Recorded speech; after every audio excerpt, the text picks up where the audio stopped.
হাতের রেখা দেখে কিভাবে সহজে বুঝবেন আপনার বিবাহিত জীবন কেমন যাবে? কনিষ্ঠা আঙ্গুলের শেষ পর্ব থেকে হৃদয় রেখার মধ্যবর্তী স্থানটিকে বলা হয়ে থাকে বুধের ক্ষেত্র।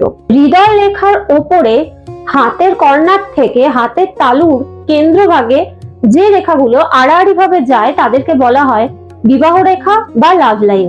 এরকম রেখা একাধিক থাকতে পারে।